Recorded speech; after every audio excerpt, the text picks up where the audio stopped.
আজি আমাৰ কেবিনেটত এটা সিদ্ধান্ত হল যে অসমৰ কোনো হোটেল আৰু ৰেষ্টুৰেণ্টত গো মাংস পৰিবেশন কৰা নহব আৰু বিভিন্ন ধৰণৰ যি সামাজিক ফাংচন হয় কোনোবাই ধৰ্মীয় সভা পাতিলে কিবা পাতিলে যিবিলাক সামাজিক সভা হয় সেই সামাজিক সভাটো গো মাংস খাব পৰা নহব যেটো এটা অভিযোগ আছিল যে কোনোবাই গো মাংস দি দিলে তাৰমানে পাব্লিকলি খালে এতিয়াৰ পৰা public consumption of beef has been totally prohibited from today. So, in no restaurant, in no hotels, and in no public places. Assam চৰকাৰৰ কেবিনেটত গো মাংসৰ ওপৰত যি আইন তেওঁলোকে পাছ কৰিলে আজি সেই আইনক আমি মুছলিম ছাত্ৰ সন্থাই তীব্ৰ নিন্দা কৰিছোঁ গৰিহণা দিছোঁ আজি চাওক ভাৰতবৰ্ষ এখন ধৰ্মনিৰপেক্ষ ৰাষ্ট্ৰ বিভিন্ন জাতি জনগোষ্ঠীৰ মিলনভূমি হৈছে অসম যেহেতু গণতান্ত্ৰিক দেশ এখনত সকলোৰে খোৱা থকাৰ অধিকাৰ আছে কোনে কি খাব কোনে কি বিক্ৰী কৰিব সেয়ালৈ মুখ্যমন্ত্ৰীয়ে চিন্তা কৰাৰ বা আইন আনাৰ কোনো যুক্তি নাই কাৰণ আজি চাওক কিছুমান ব্যৱসায়ী যদি হোটেল ৰেষ্টুৰেণ্ট খুলি যদি তেওঁলোকে কিবা ব্যৱসায় কৰি আছে নিজকে আত্মনিৰ্ভৰশীল কৰিছে এই ক্ষেত্ৰত মুখ্যমন্ত্ৰীয়ে আইন আনি পেলাই তেওঁলোকক হস্তক্ষেপ কৰাটো কোনো পদ্ধতিৰ যুক্তি নহয় গতিকে আমি মুছলিম ছাত্ৰ সন্থাই আহ্বান জনাইছোঁ এই ক্ষেত্ৰত তেখেতে পুনৰ বিবেচনা কৰক কাৰণ কোনে কি খাব কোনে কি পিন্ধিব এই ক্ষেত্ৰত চৰকাৰে তেওঁলোকৰ ডেভেলপমেণ্ট কৰা নুবুজায় কাৰণ চৰকাৰে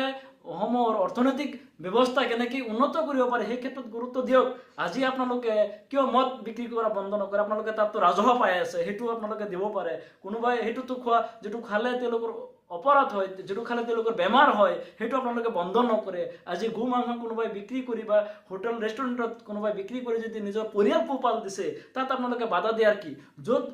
মাংস বিক্ৰী কৰিব এই গো মাংস বিক্ৰী কৰিব তাততো কোনো মানুহ বিহে মানুহ তাত নাযায় তাত খোৱা মানুহখিনিয়ে যাব গতিকে এই ক্ষেত্ৰত এনেকুৱা আইন আনি পেলাই এটা সাম্প্ৰদায়িক ৰাজনীতি কৰা যি চক্ৰান্ত কৰিছে এয়া সংবিধান বিৰোধী বুলি আমি মোচাই অভিযোগ কৰিছোঁ কাৰণ ভাৰতীয় সংবিধানে ইয়াত থকাৰ অধিকাৰ সকলোৰে দিছে খোৱাৰ অধিকাৰ দিছে গতিকে কোনে কি খাব কোনে কি বিক্ৰী কৰিব এই লৈ পেলাই মুখ্যমন্ত্ৰী ইমান মূৰ ঘামোৱাৰ কি কথা আছে গতিকে এই ক্ষেত্ৰত আমি অসম চৰকাৰক আহ্বান জনাইছোঁ এই ক্ষেত্ৰত এটা পুনৰ বিবেচনা কৰক কাৰণ সদায় সাম্প্ৰদায়িক ৰাজনীতি কৰা আপোনালোকে বন্ধ কৰক কাৰণ এই ক্ষেত্ৰত গো নিধন বা অন্যান্য যিবিলাক আৰু বহুত জীৱ জন্তু আছে বহুত মানুহে খায় গতিকে কোনোবা নাখায় এইটো নিজৰ নিজৰ ব্যক্তিগত কথা কোনোবা ধৰ্মত আছে কোনোবা নাই গতিকে সেইখিনি আমি ধৰ্মীয় আৱেগ হিচাপে আমি কোৱা নাই গতিকে এই ক্ষেত্ৰত এটা পুনৰ বিবেচনা কৰি যে ইয়াৰ ওপৰত সাধাৰণ যিসকল ৰেষ্টুৰেণ্ট বা হোটেলৰ মালিক আছে সেই মালিকসকলৰ পেটত লাভ দিয়াৰ কোনো যুক্তি নাই গতিকে এই ক্ষেত্ৰত মোচাৰ ফালৰ পৰা আমি এটা দাবী উত্থাপন কৰিছোঁ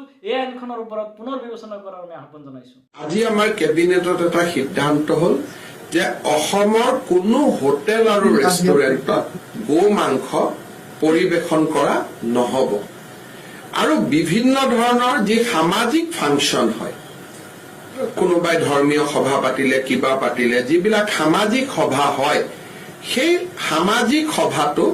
গো মাংস খাব পৰা নহব যেটো এটা অভিযোগ আছিল যে কোনোবাই গো মাংস দি দিলে তাৰমানে পাব্লিকলি খালে এতিয়াৰ পৰা পাব্লিক কনজাম্পশন